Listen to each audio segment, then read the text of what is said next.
Been in the choir. My name is Vern Nicodemus. I sing second bass. I've been in the choir since 1975. Since our beloved choir master, Peter Halleck, died, a highlight for me really has been Jason Anderson taking control of the baton, as it were. He is quite different from Peter, and yet he has much of the same feeling of the ethos and the feeling of the numinous that makes the Compline Choir what it is. So he has been an incredible boon to this choir. Either the differences between Peter and Jason, or of what has happened to this choir over the course of the decades, is really hard to put into words. Peter had been doing some teaching of chant, and that's presumably how it started, but it soon grew into whatever it took to make up the office, and the office of Compline, at least in the Seattle Rite, as we call it, has 5 musical slots that are not already predetermined chant, and that's the orison or a prayer, and we sing that, so that changes all the time. The psalm, which typically would have been one of Peter's settings, but not necessarily, and then a hymn, which would probably be from the hymnal, and then the Nunc Dimittis, and we had lots of settings of those, and the settings grew over the decades, and then the anthem, and all of those slots really grew quite a bit. And so what Peter brought was simply the doing of those. Then Jason has expanded the repertoire quite a bit, and that has been a lot of fun. There have been a lot more contemporary pieces that have come about, but also through some of our choir members, we have had new editions of hymns, of the Nunc Dimittis. So all of these things have been updated. So now we have an absolute wealth of repertory. But one of the statements that Peter always made about himself, that was so endearing, was that he said, "I am a virtuoso intuitive," and that was basically his excuse for, "My boy, do it my way. I know what I mean, even if you don't." Other than myself has talked about those incredibly beautiful editions of Peter's psalmody that Jason has put together with other members of the choir into a beautiful bound edition. It's just incredibly fabulous.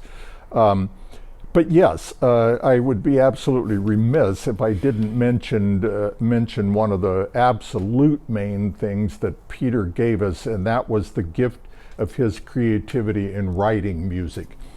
And none of us are ever really privy to what goes into the muse, but it would certainly strike Peter from time to time, and he would write anthems, lamentations, settings, psalms, of course, I would have to say over 100 psalms, and he typically would present it to us with the ink barely dry, and then as we would sight read them, he would make changes in Compline.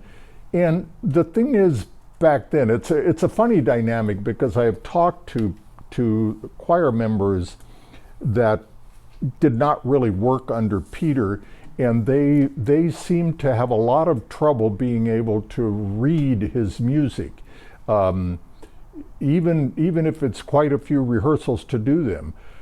Whereas for me, I had the fabulous privilege, along with Ken Peterson and a couple of others, to have been members of the choir in his era, and so we learned, I don't know if you could call it the style, but we learned a lot of what made Peter's music tick. So for me, if I see a piece of music of Peter's it's just intuitively obvious how it would go, and at that point then it's easy for me to read. It really isn't, but I'll say that anyway. That Jason, smart as he was about and is about the effects of the pandemic on the singers, whatever we could allow at the point. For instance, I wasn't able to sing for a long time because I was of too great an age, because at that point, that's what the guidelines were. And so Jason was always very pastoral that way. He would say, hang on, you people that are past a certain age, you will be able to sing again, but right now we need to protect you. So we're going to keep you away from singing the office. And now, with any luck, we're coming out the other end, and we're really high on that, by the way. Absolutely. Well, one of the things that I can imagine will continue to happen is the growth of this organization as a spiritual community rather than just a singing group. That has been happening over the past decade or so, and it is continuing. And I think because of the way the choir is structured now, especially now that we have, for instance, a lay chaplain, I think the groundwork has really been laid there. And I think that even, heaven forbid, at such time that Jason feels that he can no longer assume the leadership of this august group, I think anybody coming in will probably be likely to want to continue that aspect of this group. I think, yes, I think it will continue to grow in its musical excellence, but I think as a group of seekers who are mutually supportive, and I do mean mutually supportive. It's hard to explain to other people, but you can absolutely feel, and not just feel, the support that you get from your fellow singers. You get emails, you get phone calls.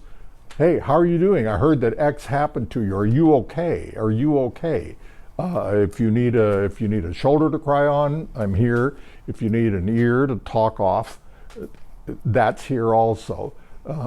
So this, I think, because of that kind of growth that the group has experienced, I think that will continue on into the future.